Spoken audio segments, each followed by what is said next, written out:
కేవలం ఉద్యోగమే కాదు, కేవలం పిల్లల గంటమే కాదు, కేవలం పెళ్ళే కాదు, ఇంకా ఏదో ఉంది. అది తెలుసుకోవాలి. దాన్నే నేను ఆధ్యాత్మిక శాస్త్రం గురించి తెలుసుకోవాలి.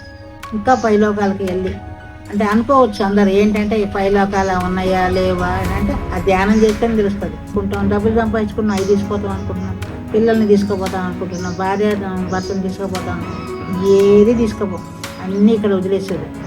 ఈ ఆత్మను పెంచుకున్నప్పుడు ఈ ఆత్మే మనకు డైరెక్షన్ ఇస్తుంది. దాని డైరెక్షన్లో మన ఆత్మ డైరెక్షన్లో మనం పోయినప్పుడు అన్నీ కరెక్ట్గా జరుగుతాయి. కాబట్టి ఎక్కడ జరిగినా మనం బస్సులో వెళ్తుంటే, ట్రైన్లో వెళ్తుంటే కూడా మన బ్యాగులు మన దగ్గర పెట్టుకొని శుభ్రంగా ధ్యానంలో కూర్చుంటే సరిపోతుంది. నమస్కారం మేడం. ధ్యానం చాలా అవసరం అని చెప్తూ ఉంటారు. సో అందరికీ అవసరం అని చెప్తూ ఉంటారు. బట్ ధ్యానం చేయడానికి వాళ్ళు పొద్దు నుంచి సాయంత్రం వరకు జాబ్ చేస్తూ ఉంటారు. తర్వాత ఇల్లు చూసుకోవాలి, పిల్లల్ని చూసుకోవాలి, చాలామందికి టైం ఉండట్లేదని చెప్తూ ఉంటారు. సో అలాంటప్పుడు ఈ ధ్యాన సాధనను వాళ్ళు ఎలా చేసుకోవచ్చు మేడం? ఎలా ఉపయోగించుకోవచ్చు ఈ ధ్యాన శక్తిని? ధ్యానం అనేది జీవితంలో ఒక భాగమైపోవాలి. ప్రతి మనిషికి ఎంతో అవసరం. కోటి లాభాలు ఉంది ధ్యానం చేస్తే, ఒక్క నష్టం కూడా లేదు. ఇంకోటి ఏంటంటే టైం సరిపోదు అనేది లేదు. 24 గంటల టైం ఉంది రోజుకి మనకి. దాంట్లో ఎంతైనా చేయొచ్చు. మనం 8 గంటలు నిద్రపోతున్నామా లేదా, ఎంత పని ఉన్నా 8 గంటలు మాత్రం నిద్ర కోసం తీసుకుంటున్నాం, అలసట తీర్చుకోవడానికి.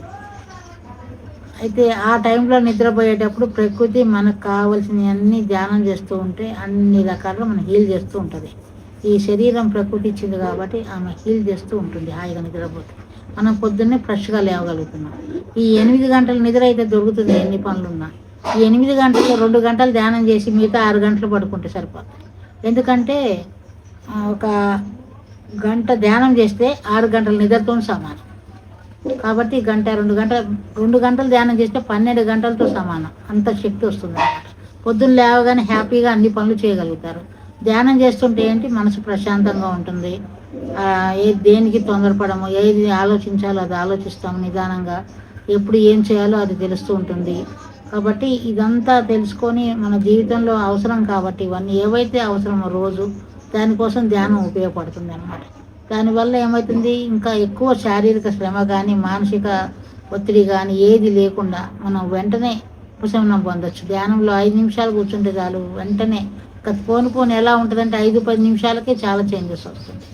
కాబట్టి ఎక్కడ దొరికినా మనం బస్సులో వెళ్తుంటే, ట్రైన్లో వెళ్తుంటే కూడా మన బ్యాగులు మన దగ్గర పెట్టుకొని శుభ్రంగా ధ్యానంలో కూర్చుంటే సరిపోతుంది అన్నమాట. అట్లా మనం కూర్చోవచ్చు. ఎక్కువ ఎక్కడ టైం దొరికిదా అని చూసుకుంటే చాలు, మనకు వస్తుంది అంతే. మనం రెడీగా ఉంటే ఆ టైం దొరుకుతుంది. ఎక్కడైనా ఆఫీసుల దగ్గర వచ్చేసి లేకపోతే ఎక్కడైనా వెయిట్ చేయాల్సి వస్తుంది బయట, అప్పుడు కూడా కాసేపు ధ్యానంలో కూర్చుంటే సరిపోతుంది అన్నమాట. ఆ టైం అంతా వృధా కాకుండా మనకి ఎనర్జీ లెవెల్స్ పెరుగుతాయి. ఇంకోటి ఏంటంటే 8 గంటల ధ్యానం బదులు 2 గంటలు ధ్యానం చేస్తే, లేదా గంట చేసినా కానీ చాలా వరకు మళ్ళీ పొద్దున్నే రికవర్ అవుతారు అనమాట. మళ్ళీ రోజంతా పని చేసుకోవడానికి అది ఉపయోగపడుతుంది. కాబట్టి మనకి ఎనర్జీ కావాలి అంతే. మెయిన్ ధ్యానం చేసేది ఎనర్జీ కోసం. మనకి ఎనర్జీ లేకపోతే ఏం చేయగలుగుతాం, ఏమీ చేయలేము. ఇంకోటి ఏంటంటే ప్రతి దాంట్లో కలగజేసుకొని అన్ని రకాలుగా ఏం చేయాలో అన్ని చేయడానికి మన మైండ్ కూడా రిలాక్స్ అయినప్పుడే. ఎందుకంటే మన మైండ్లో అన్నీ వస్తూ ఉంటాయి చిన్నప్పటి నుంచి ఎన్నో రకాలు. ఈ ధ్యానం చేస్తుంటే అవన్నీ బయటకు వెళ్తుంటాయి, వేస్ట్వి. అవసరమైనవి మాత్రం ఉంటాయి. ఆ వేస్ట్ పోతాయి కాబట్టి, ఖాళీ అవుతుంది కాబట్టి మనకి ఇంకా కొత్తవి లోపలికి చేరుతాయి. కొత్త విషయాలు పట్టుకోవడానికి, కొత్త విషయాలు ఏదైనా ఏకసంత గ్రాహిలాగా వినటమో చూడటమో ఒకసారి పుస్తకాలు వచ్చేస్తాయి అన్నమాట. అవి అప్పుడు కొత్తవి తీసుకోవడానికి మనం ఖాళీ చేసుకోవాలి, మైండ్ ఎంప్టీ చేసుకోవాలి. దానికోసం ధ్యాన మార్గం చాలా సులువుగా అవన్నీ మైండ్ ఎంప్టీ అవుతుంది. ఇప్పుడు మళ్ళీ అన్నీ కొత్తవి వేసుకున్న తర్వాత మనం ఎప్పుడు ఎక్కడ ఏది చేయాలన్నా, అయితే స్టూడెంట్లకి అయితే చదువుకోవాలన్నా మైండ్ ఎంప్టీ చేసుకుంటే ఏమవుతుంది, మళ్ళీ కొత్త విషయాలు చేసుకొని మళ్ళీ ఎగ్జామ్లో చక్కగా రాయగలుగుతారు. వాళ్ళ గోల్ ఏది అనుకుంటున్నారో ఆ గోల్ కొట్టగలుగుతారు అన్నమాట. కాబట్టి అందరూ కూడా ఇప్పుడు, ఎందుకంటే ప్రతి ఒక్కళ్ళు ఒత్తిడిని దూరం చేసుకోవడానికి ప్రతి ఒక్కళ్ళు ధ్యానం వైపు వెళ్తున్నారు ఎక్కువ శాతం. ఎందుకంటే దాదాపు 75% ధ్యానం చేస్తూనే ఉన్నారు అంతా. ఇంకా 25% మిగిలి ఉంది, వాళ్ళు కూడా చేస్తారు. చేసుకుంటే వాళ్ళు చేస్తారు. Thank you madam. సో లక్ష్యాలు, చాలా రకాలైన లక్ష్యాలు ఉంటాయి భౌతిక ప్రపంచంలో. చిన్నప్పుడు చదువుతూ ఉంటే చదువులని, ఫస్ట్ ర్యాంక్ రావాలని, తర్వాత సీట్ రావాలని, తర్వాత మంచి ఉద్యోగం రావాలని, దాని తర్వాత మంచిగా ఆర్థికంగా స్థిరపడాలని, ఇట్లా ఎన్నో లక్ష్యాలు ఉంటాయి. బట్ ప్రతి ఒక్కరూ ఆత్మలక్ష్యం కోసమే భూమి మీదకి వస్తామని చెప్తా ఉంటారు. ఆత్మలక్ష్యం అంటే ఏంటి? లక్ష్యం అంటే ఏంటంటే, లక్ష్యం అంటే ఆత్మజ్ఞానం గురించి తెలుసుకోవాలి. ఈ ఆత్మజ్ఞానం మాత్రమే మనం చనిపోయాక పైకి వెళ్తే మన వెంట వస్తుంది. ఇంక ఇప్పుడు చేసేవి చూసేవి ఏది మన వెంట రాదు, మనం చనిపోతాం. కాబట్టి ఆత్మజ్ఞానం వస్తుంది కాబట్టి మళ్ళీ జన్మలో ఇప్పుడు మనం ఇంటర్ చదివితే డిగ్రీకి వస్తాం, నెక్స్ట్ జన్మలో డిగ్రీ చేస్తే పీజీ చేస్తాం, పీజీ చేస్తే ఇంకా డబుల్ పీజీ చేస్తాం. అట్లా ఉంటుంది అనమాట. అది ఎక్కడికి పోదు. ఆత్మజ్ఞానం అనేది ఎప్పుడు కౌంట్ చేస్తూనే ఉంటారు. సోల్ జ్ఞానం కాబట్టి అది ఆత్మజ్ఞానం అంటే సోల్కి సంబంధించింది కాబట్టి అది సోల్ ఎప్పుడు గుర్తుపెట్టుకుంటుంది. కాబట్టి దాంతో మనం ఇంకా ఇంకా ఇంకా ఇంకా వెళ్తున్న కొద్దిగా జ్ఞానం పెంచుకొని ఇంకా ముందుకెళ్తాం తప్పితే వెనక్కి వెళ్ళేది ఉండదు. కాబట్టి ఎప్పుడు మనం వెంట వచ్చేది ఆత్మజ్ఞానం కాబట్టి దాన్ని పట్టుకొని పోవాలి. మనం ఈ జన్మలో ఎంత చేసామో, ఎంత ఉంది, అసలు ఎందుకు వచ్చాము, మనం ఆత్మ ధ్యానం చేస్తుంటే ఏమవుద్దంటే ఏం చేయడానికి వచ్చామో మన గోల్ తెలుస్తుంది అనమాట. ఆ గోల్ని మనం కంప్లీట్ చేస్తాం. అప్పుడు మనకి చాలా తృప్తిగా ఆత్మ సంతృప్తి అంటారు. అప్పుడు అది ఏర్పడుతుంది అనమాట. ఎందుకంటే ఈ ఆత్మ సంతృప్తి అనేది ఎన్ని కోట్లు ఉన్నా సంతృప్తి రాదు. మిలియనీర్ అయినా సరే రాదు. అది ధ్యానం వల్ల మాత్రమే. ఇదేంటంటే అనుభవమే జ్ఞానం. ఏది అనుభవం లేకుండా ఎవరేది చెప్పినా అది కరెక్ట్ కాదు. అనుభవం అంటే దాన్ని అనుభవంతో పొంది అప్పుడు చెప్పినప్పుడే అది తెలుస్తుంది. వాళ్ళంతటి వాళ్ళే చెప్తారు. ధ్యానం చేస్తే కాదు, వాళ్ళే చెప్తారు. వాళ్ళే మనకి ఎదురు చెప్తారు అనమాట.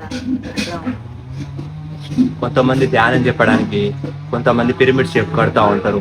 సో ఒక్కొక్కరికి ఒక్కొక్క రకమైన వాళ్ళ యొక్క ఆత్మలక్ష్యం ఉండొచ్చా మేడం? ఉండొచ్చు. ఎందుకంటే ఇప్పుడు పత్రి గారు చెప్పారనమాట. ఎవరో ఒకళ్ళు ఇట్లానే మాకు ఏమైనా జాబ్ దొరుకుతుందా ఇందులో అని చెప్పని అడిగారు ఆయన ఒకరోజు. అడిగితే ఇక్కడ జాబులు ఉంటాయి, కానీ ఏముంటాయి, ఒక బుద్ధుడు జాబు, ఒక జీసస్ జాబు, ఒక అల్లా జాబు, ఒక గాంధీ జాబు, ఇట్లాంటివి దొరుకుతాయి ఇక్కడ. కానీ ఏవి కూడా మామూలు జాబులు దొరకవు. అవి ఎందుకంటే కూటి కోసం కోటి విద్యలు. ఇప్పుడు చదువులు చదువుకోవద్దని కాదు, కానీ చదువుకోవాలి కొంత, అది కూడా చేయాలి. అయితే అవేంటి, మనము సంపాదించుకొని తినడానికి సంసారము కుటుంబము ఎంత ఉంటాయి కాబట్టి వాటి కోసం సంపాదించి పెట్టాలి కాబట్టి వాళ్ళకి దానికోసం చదువుకోవాలి, ఉద్యోగాలు చేయాలి. కానీ ఉద్యోగం చేస్తూనే సంసారంలో జీవిస్తూనే మనము ఇంకా మన కోసం మనం చేయటం అనేది అది వాళ్ళ కోసం చేస్తాము. కానీ మన కోసం మనం జీవించడం అనేది ధ్యానం ద్వారానే కుదురుతుంది. ఎందుకంటే ఆధ్యాత్మిక జీవనం చేసినప్పుడు భౌతిక జీవనం అనేది ఆటోమేటిక్గా సక్సెస్ఫుల్గా జరుగుతుంది అనమాట.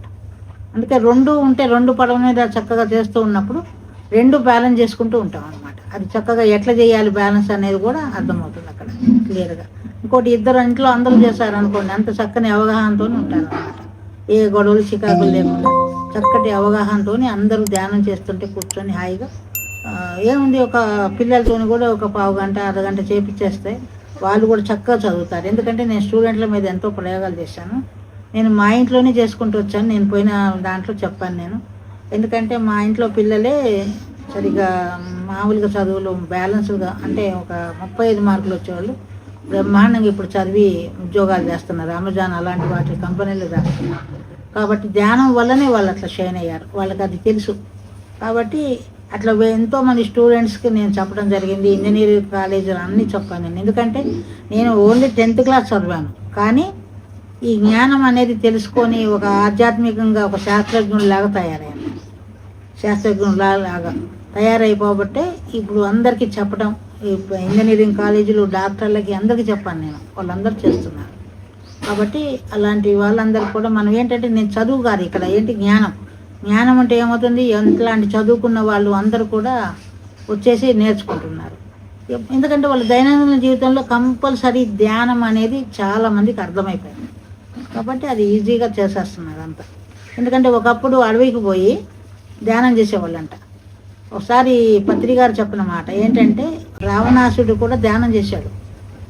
అది అడవికి వెళ్ళి కనీసం 1000 సంవత్సరాలు చేశాడంట అక్కడ ధ్యానం చేస్తే ఆయనకి థర్డ్ ఐ ఓపెన్ అయిందంట.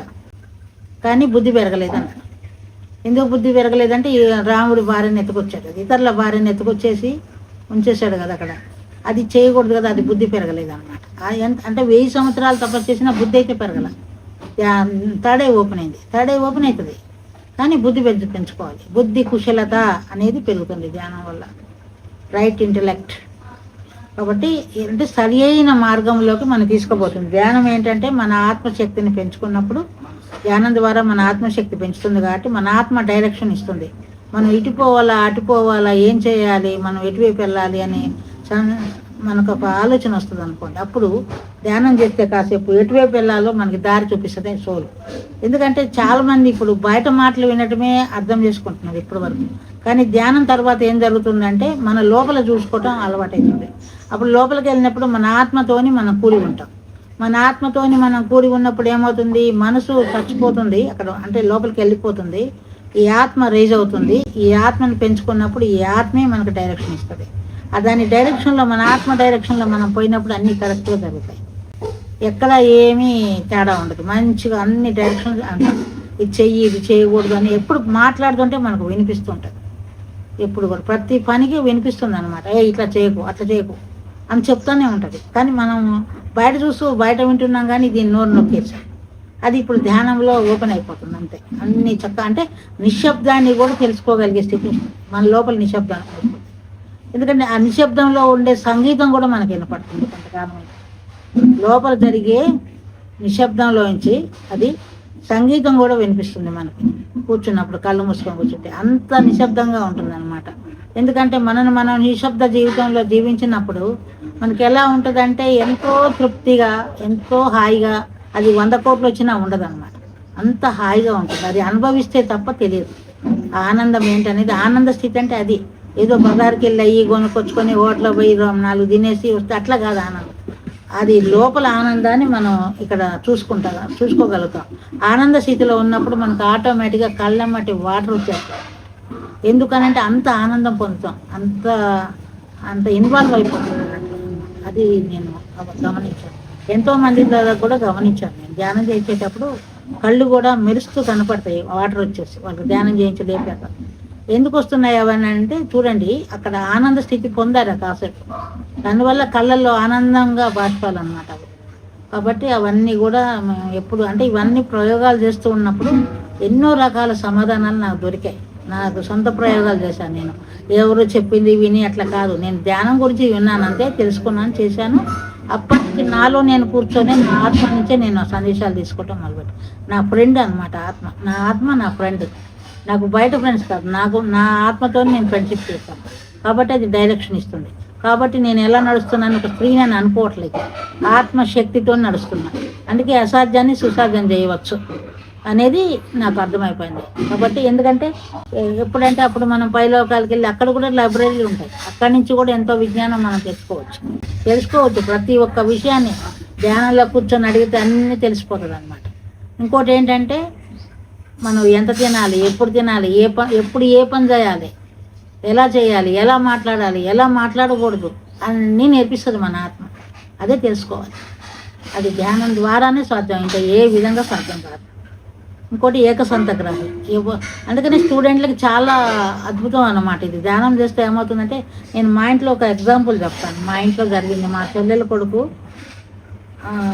ఎగ్జామ్ రాసేటప్పుడు వాడు ఒక క్షణం ధ్యానంలో కూర్చొని రాయమని చెప్పాను నేను. ఒక్క క్షణం ధ్యానంలో తీసుకున్న తర్వాత పేపర్ ఒక్క క్షణం ధ్యానంలో కూర్చొని 1 నిమిషం కానీ 6 నిమిషం నీకు ఎంత వీలైతే అంత కూర్చొని ధ్యానం చేసి అప్పుడు రాయని చెప్పాను నేను. అప్పుడు అన్నీ గుర్తుకొస్తాయి, చక్కగా రాయని చెప్పాను.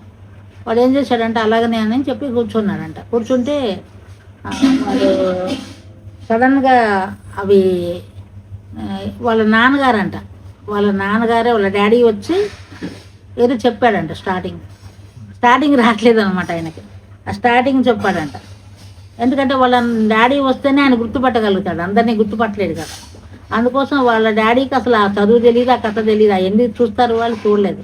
ఆయన డ్యూటీ, ఆయన ఉద్యోగం ఉంటుంది, ఆయన హడావిడిగా ఉంటాడు. ఎప్పుడు ఆయన వచ్చి చెప్పాడంట. అది చెప్పగానే నేను స్టార్ట్ అయిపోయి అంతా వచ్చేసింది అక్కడ. అట్లా ఆయన చెప్పాడు ఆయన అనుభవం. నేను ఇట్లా కూర్చోమన్నావు కానీ నాకు చాలా తేడా వచ్చింది, అద్భుతంగా నాకు వెంటనే రాశాను, అందుకని ఆయన బిట్స్ వచ్చింది సీట్ అనమాట. అట్లా కాబట్టి అది ఏ పని చేస్తున్నా సరే జస్ట్ 1 మినిట్ 2 మినిట్స్ ధ్యానం చేసి ఆ పని చేస్తే, ఎందుకంటే నేను వంట చేస్తున్నా అంతే, నేను ధ్యానం చేసే నేను ఒక క్షణం ధ్యానం చేసే నేను వంట చేస్తాను, ఎందుకంటే అది అద్భుతంగా ఉంటుంది. అది మనం ఎప్పుడైనా సరే ఎనర్జీ చేతులతో వండినప్పుడు మొత్తం ఎనర్జైజ్ అయిపోతుంది. అది ఫుడ్ కూడా తిన్న వాళ్ళకు కూడా ఎనర్జీ వస్తుంది, అలా జరుగుతుందన్నమాట. కాబట్టి ఏదో తిట్టుకుంటూ దీవించుకుంటూ వండితే అది ప్రేమతో చేయనప్పుడు అది అట్లానే ఉంటుంది. కానీ ఎప్పుడైతే ప్రేమతో చేసి పెడతామో అందరికీ, ఎందుకంటే ఇప్పుడు నాకు పిల్లలు ఉన్నారు, వాళ్ళు చదువుకున్నారు, జాబులు చేస్తున్నారు. నేను వాళ్ళు పెళ్ళిళ్ళు కాకముందు నుంచి ధ్యానంలోకి వచ్చాను, ఆయన అన్నీ చేసుకుంటున్నాను, అన్నీ అవుతుంది, ఏ పని కాలేదు, అన్నీ అవుతున్నాయి.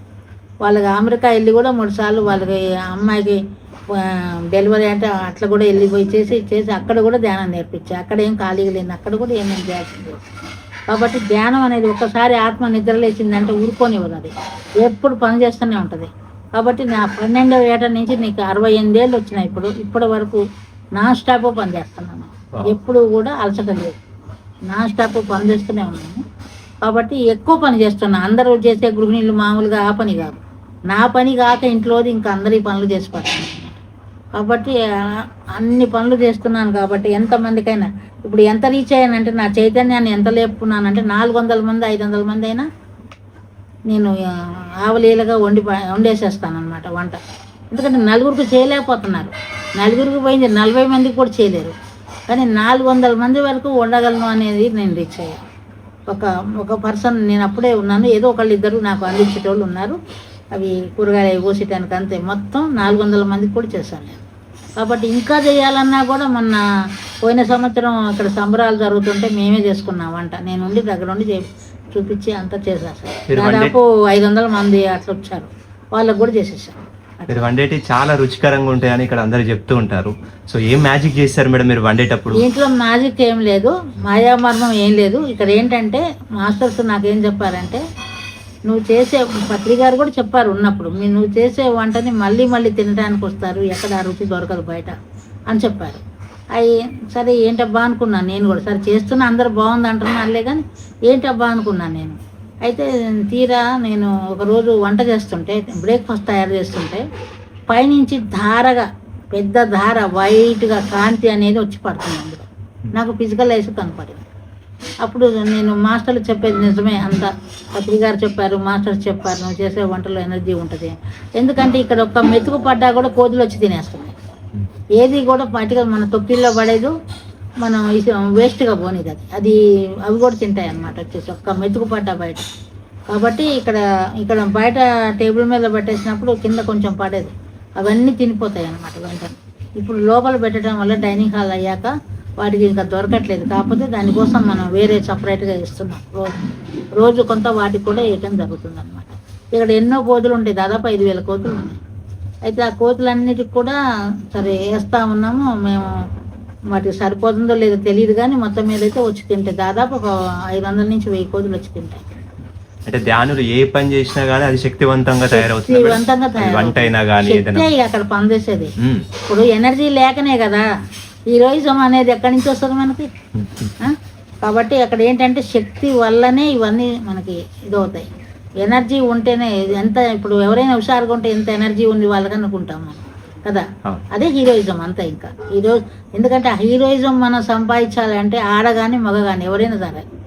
ఎందుకంటే నేను ఆడ మనిషిని అని నేను అనుకోలేదు అప్పుడు. నేను ధ్యానం తర్వాత నేను ఆడ మనిషిని అని తెలియదు నాకు, అలా చేసుకుంటూ వచ్చాను నేను. ఎందుకంటే ఒక మగవాళ్ళు కూడా 4 కలిసి రాలేరు ఈ ప్లేస్లోకి, ఫారెస్ట్లోకి. నేను ఒక్కదాన్ని వచ్చి చేసుకుంటూ మొదలుపెట్టి.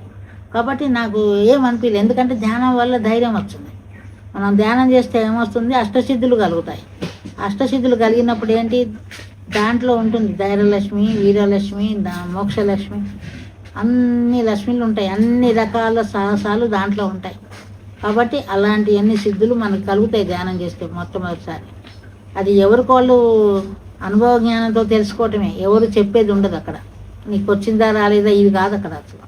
ఒకరు చెప్తే ఎలా వింటాం మనం, మనకు వచ్చిందా లేదా, మనకుందా, మనకు వచ్చినప్పుడు సాక్షిబద్ధంగా మనం గమనిస్తాం దాన్ని, అంతే. అయితే ఇక్కడ ఎన్నో రకాల, మీరు ధ్యానం శరణం గచ్చామి బుక్ చదవండి, ఎంత పవర్స్ ఎన్ని ఉంటుంది అనేది దాంట్లో ఉంటుంది, ధ్యానం శరణం గచ్చామి బుక్. కాబట్టి నాకు ఎందుకంటే పత్రికాన్ని ఫస్ట్ నాకు పరిచయం అయినప్పుడు క్లెయిర్ వాయిన్స్ అంటారు, ఆకాశ తరంగాలు తెలుగులో. అలా ఆయన ఎక్కడో పద్యం పాడుతుంటే వేమన పద్యం నాకు వినిపించింది ఇంట్లో కూర్చుంటే ధ్యానం చేస్తుంటే. ఈయనెవరు ఇంత శ్రావ్యంగా పాడుతున్నారు అని అనుకున్నాను నేను. కానీ ఆయన ఫస్ట్ నాకు ఫిజికల్గా కనపడినప్పుడు, నేను ధ్యానంలోకి వచ్చాక 4 నెలల తర్వాత కనపడినప్పుడు ఫిజికల్గా అదే పద్యం పాడారు.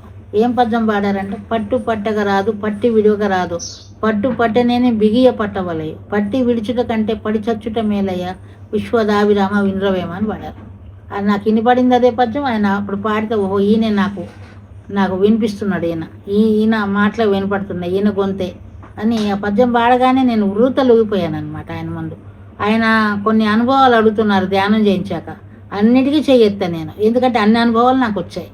ఆయన చెప్పిన 7 అనుభవాలకి ఫస్ట్ వస్తుంది ప్రాథమికంగానే చెప్పారు. ఒక్కొక్కటి అడుగుతుంటే అన్నిటికీ చెయ్యెత్తా నేను. ఆయన వెళ్తుంటే బాగా ఏడ్చేసాను అనమాట, వెళ్ళిపోతున్నాడు ఆయన, ఏడ్చేస్తాను. తర్వాత ఇంట్లో కూడా పోయి ఏడుస్తూ ఉంటే ఆయన మాటలు వినపడాయి నాకు, అంటే ఆ ఫ్రీక్వెన్సీ వచ్చింది అనమాట.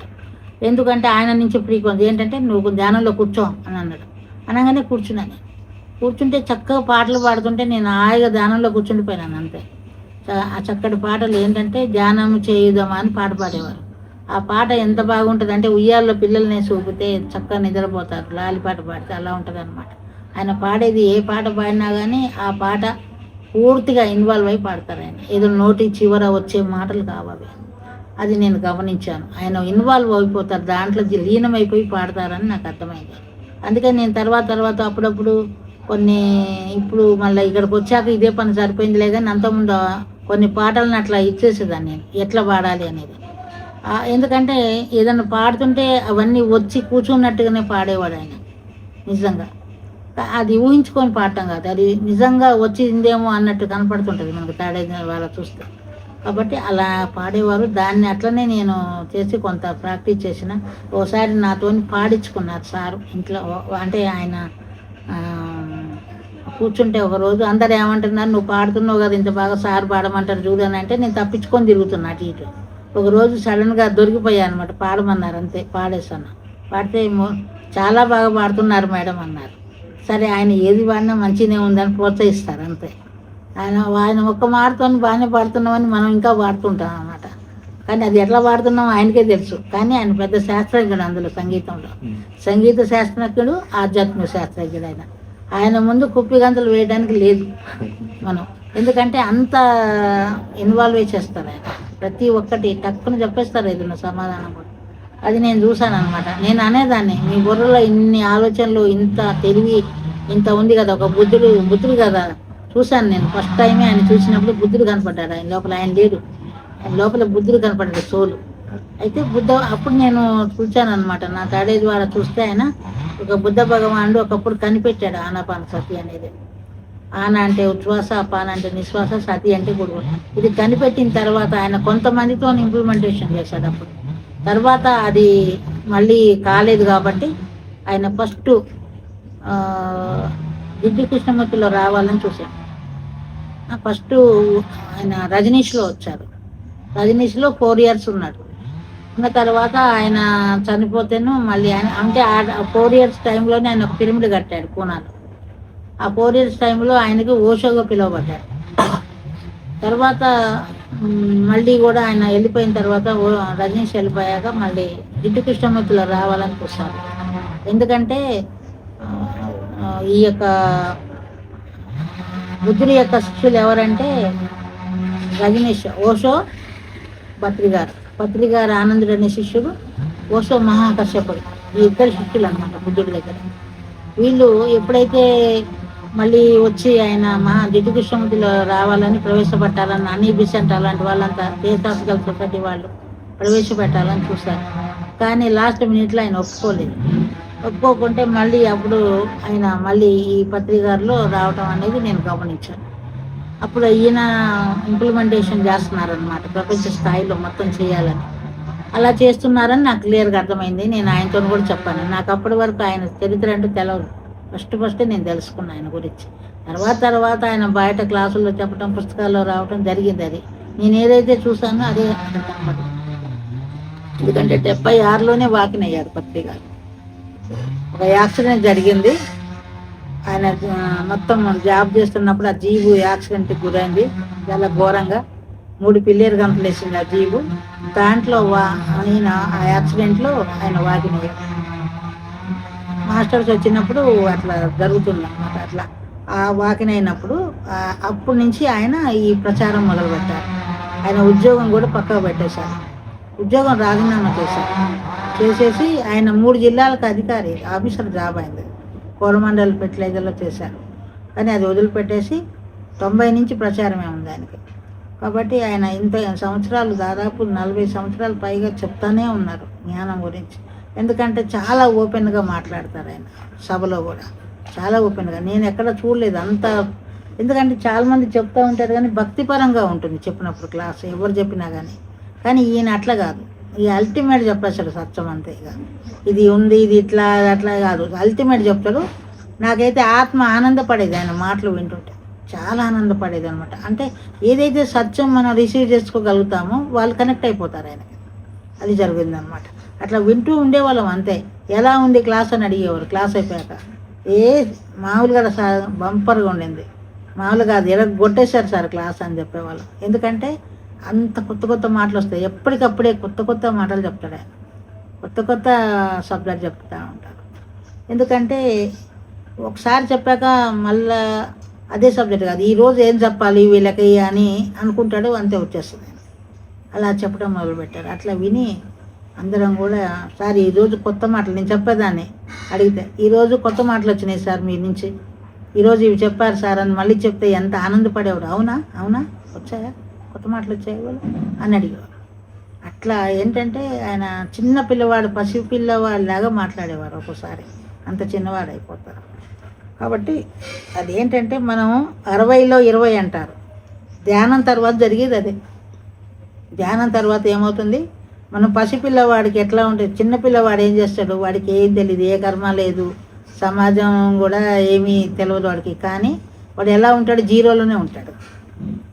5 ఏళ్ల వరకు ఉంటుంది ఆ జ్ఞానం. 5 ఏళ్ల తర్వాత ప్రపంచ జ్ఞానం వస్తుంది. అయితే ఆ చిన్న వయసులో ఉండే అంత పసిపిల్లవాళ్ళలాగా మనం తయారవుతాం. ఎందుకంటే ప్రతిదీ అర్థం చేసుకుంటాం కానీ ఏం తెలియనట్లు ఉంటాం, కానీ అన్నీ తెలుస్తుంది మనకి. ధ్యానం ద్వారా అది జరుగుతుందంట. 60లో 20 అనేది ఖచ్చితంగా జరుగుతుంది. కానీ పసిపిల్లవాడి మనస్తత్వం వస్తుంది. వాడి మనసు ఎలా ఉంటుంది, ఆడితే ఆడతాడు, లేకపోతే లేదు. వాడు ఇష్టమైంది వాడు చేస్తాడు, మనం చెప్పింది చేయడు, వాడు ఇష్టమైంది వాడు చేస్తాడు. అంటే వాడికి ఏం నచ్చిందో అదే. అందుకే పిల్లల్ని కంటాం కానీ వాళ్ళ కలవరాతలు మనం కనలేము, వాళ్ళ రాత వాళ్ళే రాసుకుంటారు. అంటే 5 ఏళ్ల వరకు, అందుకే 5 ఏళ్ల నుంచే కృష్ణుడు ధ్యానం చేశాడు, 5 ఏళ్ల నుంచే ఆంజనేయుడు ధ్యానం చేశాడు.